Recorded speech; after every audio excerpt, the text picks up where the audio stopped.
मरम बचन सुनी राव कह कहू कछु दोषु न तो, लागे तो ही पिसाच जिमी कालू कहावत मोर। 35। भावार्थ। कैकेयी के मर्मभेदी वचन सुनकर राजा ने कहा कि तू जो चाहे कह, तेरा कुछ भी दोष नहीं है। मेरा काल तुझे मानो पिशाच होकर लग गया है, वही तुझसे यह सब कहला रहा है। 35। चौपाई। चाहत न भरत भूपति भोरे, विधि बस कुमति बसी जिय तोरे, सो सबु मोर पाप परिणामु, भयो कुठाहर जही विधि बामु। भावार्थ। भरत तो भूलकर भी राजपद नहीं चाहते, होनहारवश तेरे ही जी में कुमति आबसी। यह सब मेरे पापों का परिणाम है, जिससे कुसमय बेमौके में विधाता विपरीत हो गया। 1। सुबस बसही फिरी अवध सुहाई, सब गुण धाम राम प्रभुताई, करे ही भाई सकल सेवकाई, होए ही तिहुपुर राम बढ़ाए। 2।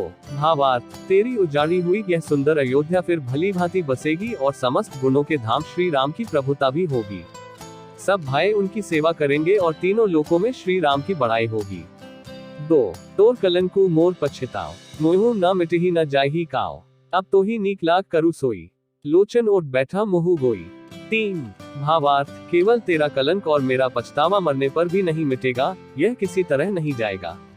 अब तुझे जो अच्छा लगे वही कर, मुंह छिपाकर मेरी आंखों की ओर जा बैठ, अर्थात मेरे सामने से हट जा, मुझे मुंह न दिखा। 3। जब लगी जियो कहूं कर जोरी, तब लगी जनी कछु कहसी बहोरी, फेरी पछितहसी अंत अभागी, मानसी गाय नहारू लागी।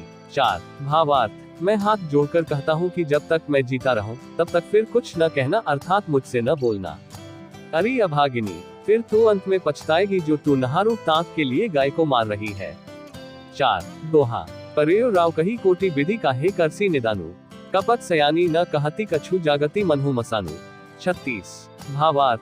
राजा करोड़ों प्रकार से बहुत तरह से समझाकर और यह कहकर कि तू क्यों सर्वनाश कर रही है, पृथ्वी पर गिर पड़े, पर कपट करने में चतुर कैकेयी कुछ बोलती नहीं, मानो मौन होकर मसान जगा रही हो, शमशान में बैठकर प्रेत मंत्र सिद्ध कर रही हो।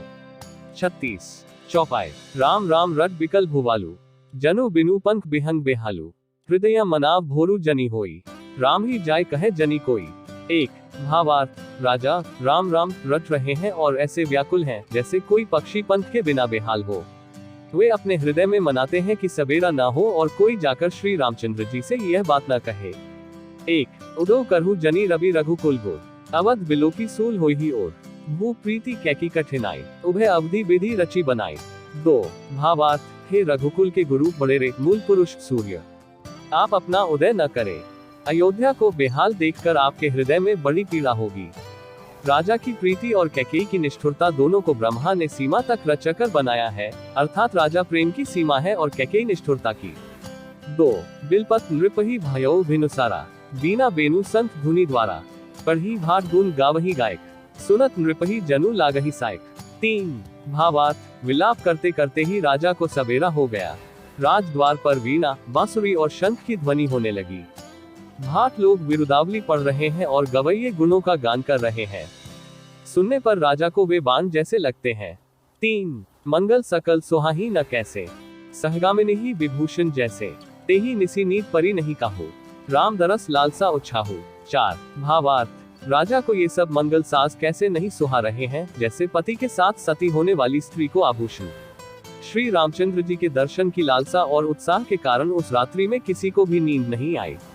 4। दोहा। द्वार भीर सेवक सचिव कहीं उदित रवि देखी, जागे अजहु न अवधपति कारनु कवनु विशेषी। 37। भावार्थ। राजद्वार पर मंत्रियों और सेवकों की भीड़ लगी है, वे सब सूर्य को उदय हुआ देखकर कहते हैं कि ऐसा कौन सा विशेष कारण है कि अवधपति दशरथ जी अभी तक नहीं जागे। 37। चौपाई। पछिले पहर भूप नित जागा, आजू हम ही बड़ अचरजू लगा, जाहु सुमंत्र जगा बहु जाए, कीजिए काजू रजायसु पाए। 1। भावार्थ। राजा नित्य ही रात के पिछले पहर जाग जाया करते हैं, किंतु आज हमें बड़ा आश्चर्य हो रहा है। हे सुमंत्र, जाओ जाकर राजा को जगाओ, उनकी आज्ञा पाकर हम सब काम करें। 1। गए सुमंत्रु तब राउर माही, देखी भयावन जात दे राही, धाय खाए जनु जाय न हेरा, मानहो विपति विषाद बसेरा। 2। भावार्थ। तब सुमंत्र रावले राजमहल में गए, पर महल को भयानक देखकर वे जाते हुए डर रहे हैं, ऐसा लगता है मानो दौड़कर काट खाएगा, उसकी ओर देखा भी नहीं जाता, मानो विपत्ति और विषाद ने वहां डेरा डाल रखा हो। 2। पूछे को न उतरु दे, गए जेही भवन भूप कैकेयी, कही जयदीप बैठ सिरुनाई, देखी भूख गति गयो सुखा। 3 भावार्थ, पूछने पर कोई जवाब नहीं देता। वे उस महल में गए जहां राजा और कैकेयी थे। जय जी कहकर सिर नवाकर वंदना करके बैठे और राजा की दशा देखकर तो वे सूख ही गए। 3 सोच विकल विवरण मही परेव, मानहु कमल मूलु परिहरेव, सचिव सभीत सकी नहीं पूछी, बोली अशुभ भरी शुभ छूंछी। 4 भावार्थ, देखा कि राजा सोच से व्याकुल है, चेहरे का रंग उड़ गया है, जमीन पर ऐसे पड़े हैं मानो कमल जड़ छोड़कर जड़ से उखड़कर मुरझाया पड़ा हो। मंत्री मारे डर के कुछ पूछ नहीं सकते। तब अशुभ से भरी हुई और शुभ से विहीन कैकेयी बोली। 4 दोहा, परी न राजही नींद निसी हेतु जान जगदीसु, रामु रामु रटी भोरु किय कही ना मरमु महीसु। 38 भावार्थ, राजा को रात भर नींद नहीं आई, इसका कारण जगदीश्वर ही जाने। इन्होंने राम राम रखकर सवेरा कर दिया, परंतु इसका भेद राजा कुछ भी नहीं बतलाते। 38 चौपाई, आनहु राम ही बेगी बोलाई, समाचार तब पूछे हुआई, चलेउ सुमंत्रु राय रुख जानी, लखी कुचाली कीन्ही कछु रानी। 1 भावार्थ, तुम जल्दी राम को बुला लाओ, तब आकर समाचार पूछना। राजा का रुख जानकर सुमंत्र जी चले, समझ गए कि रानी ने कुछ कुचलकी है।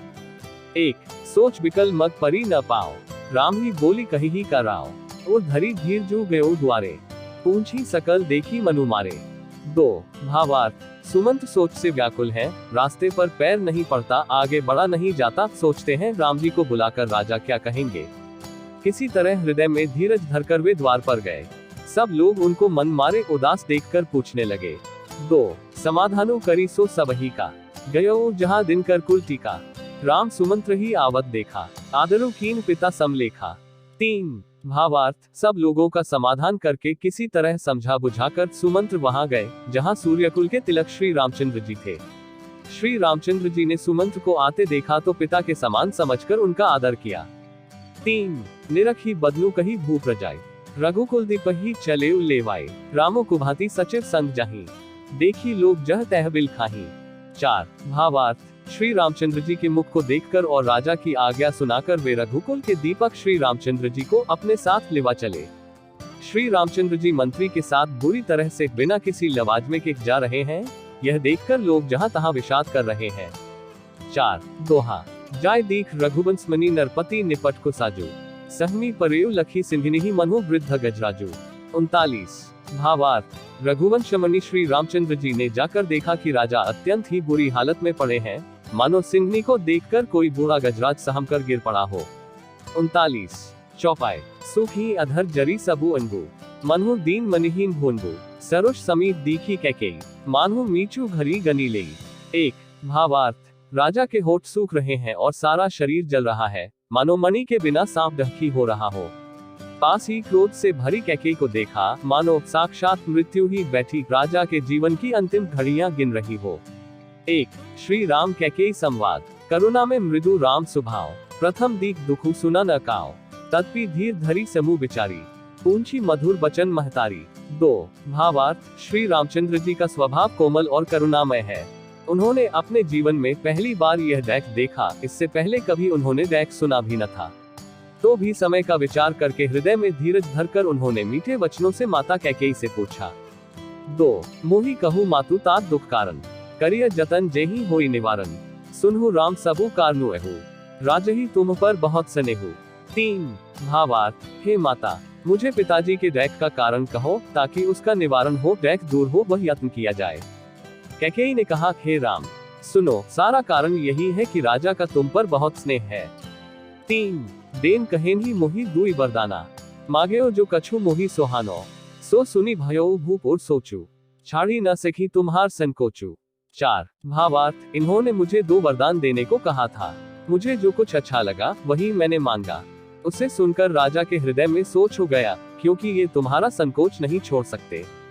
4 दोहा, सुत स्नेहु इत बचनु उत संकट परेव नरेसु, सकहु ता आयसु धरहु सिर मेटहु कठिन कलेसु।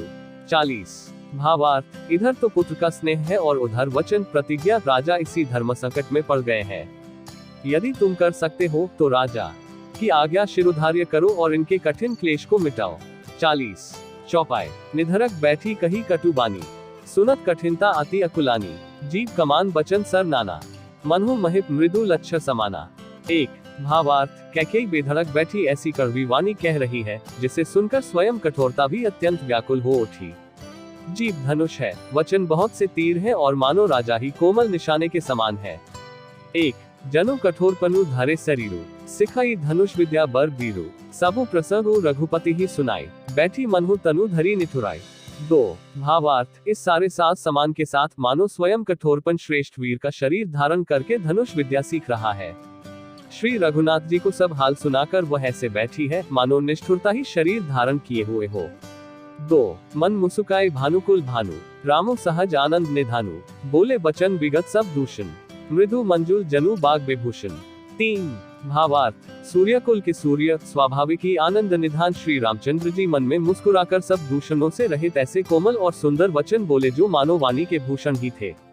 तीन सुनु जननी सोई सुतु बड़भागी, जो पितु मातु बचन अनुरागी, तने मातु पितु तोषनिहारा, दुर्लभ जननी सकल संसारा। चार भावार्थ, हे माता सुनो, वही पुत्र बड़भागी है जो पिता माता के वचनों का अनुरागी पालन करने वाला है। आज्ञा पालन द्वारा माता पिता को संतुष्ट करने वाला पुत्र हे जननी सारे संसार में दुर्लभ है। चार दोहा, मुनिगण मिलनु विशेषी बन सबही भांति हित मोर, तेहि मह पितु आयसु बहुरी सन्मत जननी तो। 41 भावार्थ, वन में विशेष रूप से मुनियों का मिलाप होगा जिसमें मेरा सभी प्रकार से कल्याण है, उसमें भी फिर पिताजी की आज्ञा और हे जननी तुम्हारी सम्मति है। 41 चौपाई, भरतु प्रांतीय पावही राजू, विधि सब विधि मोही सन्मुख आजू, जो न जाऊं बन ऐसे हुकाता, प्रथम गना मोही मूल समाजा। एक भावार्थ, और प्राण प्रिय भरत राज्य पावेंगे। इन सभी बातों को देखकर यह प्रतीत होता है कि आज विधाता सब प्रकार से मुझे सम्मुख है, मेरे अनुकूल है। यदि ऐसे काम के लिए भी मैं वन को न जाऊं तो मूर्खों के समाज में सबसे पहले मेरी गिनती करनी चाहिए।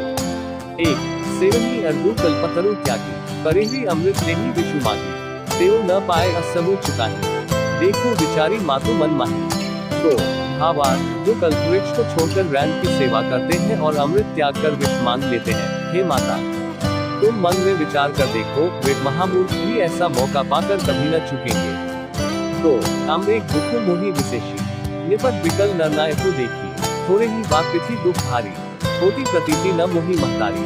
तीन भावार्थ, हे माता मुझे एक ही डैक विशेष रूप से हो रहा है, वह महाराज को अत्यंत व्याकुल देखकर। इस थोड़ी सी बात के लिए ही पिताजी को इतना भारी डैक हो, हे माता मुझे इस बात पर विश्वास नहीं होता।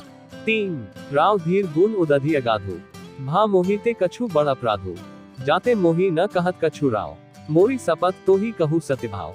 चार भावार्थ, क्योंकि महाराज तो बड़े ही धीर और गुणों के अथाह समुद्र है, अवश्य ही मुझसे कोई बड़ा अपराध हो गया है जिसके कारण महाराज मुझसे कुछ नहीं कहते। तुम्हें मेरी सौगंध है माता, तुम सच सच कहो। चार दोहा, सहज सकल रघुबर बचन कुमति कुटिल करी जान, चलाई जोग जल बक्रगति यद्यपि सलिलु समान। 42 भावार्थ, रघुकुल में श्रेष्ठ श्री रामचंद्र जी के स्वभाव से ही सीधे वचनों को दुर्बुद्धि कैकेयी टेढ़ा ही करके जान रही है, जैसे यद्यपि जल समान ही होता है परंतु जोक उसमें टेढ़ी चाल से ही चलती है। 42 चौपाई, रहसी रानी राम रुक पाए, बोली कपट सनेहु जनाए, सपत तुम्हार भरत के आना, हेतु न दूसर मैं कछु जाना। एक भावार्थ, रानी कैकेयी श्री रामचंद्र जी का रुख पाकर हर्षित हो गई और कपटपूर्ण स्नेह दिखाकर बोली तुम्हारी शपथ और भरत की सौगंध है, मुझे राजा के डैक का दूसरा कुछ भी कारण विदित नहीं है। एक तुम अपराध जोगो नहीं ताता, जननी जनक बंधु सुखदाता, राम सत्य सबु जो कछु कहु, तुम पितु मातु बचन रतहु। दो भावार्थ, हे तात तुम अपराध के योग्य नहीं हो, तुमसे माता पिता का अपराध बन पड़े यह संभव नहीं, तुम तो माता पिता और भाइयों को सुख देने वाले हो। हे राम, तुम जो कुछ कह रहे हो सब सत्य है, तुम पिता माता के वचनों के पालन में तत्पर हो।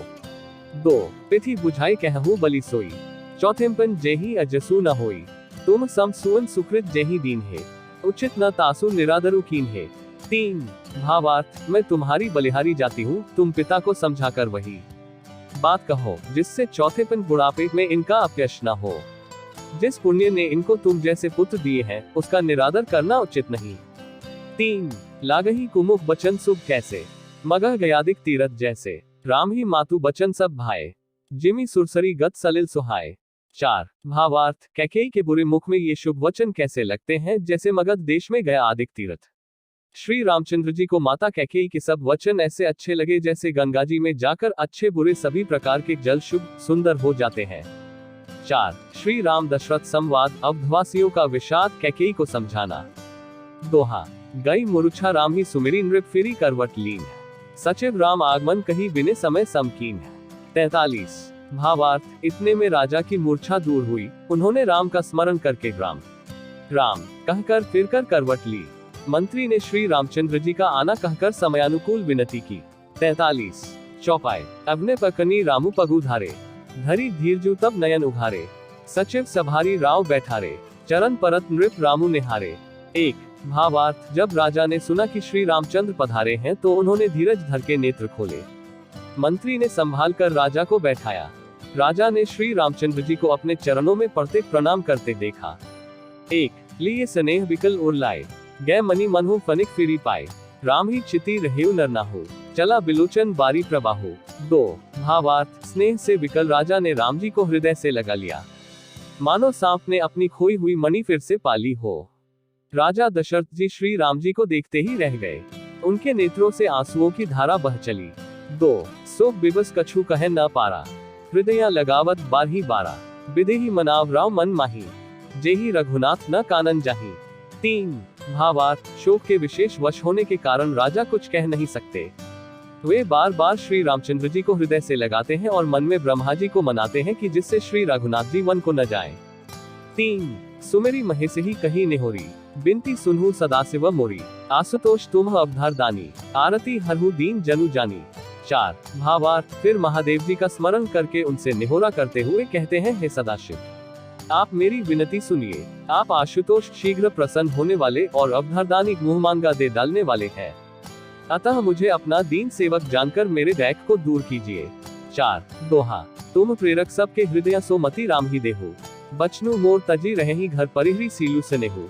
44 भावार्थ आप प्रेरक रूप से सबके हृदय में हैं, आप श्री रामचंद्र को ऐसी बुद्धि दीजिए जिससे वे मेरे वचन को त्याग कर और शील स्नेह को छोड़कर घर ही में रह जाएं। 44 चौपाई अजसु हो जग सुजसु नसाओ, नरक परौन बरु सुरपुरु जाओ, सब दुख दुसा सहावहु मोही, लोचन ओट रामु जनी होनही। 1 भावार्थ जगत में चाहे अपयश हो और सुयश नष्ट हो जाए, चाहे नया पाप होने से मैं नरक में गिरूं अथवा स्वर्ग चला जाए, पूर्व पुण्यों के फलस्वरूप मिलने वाला स्वर्ग चाहे मुझे न मिले, और भी सब प्रकार के दह से दैख आप मुझसे सहन करा ले, पर श्री रामचंद्र मेरी आंखों की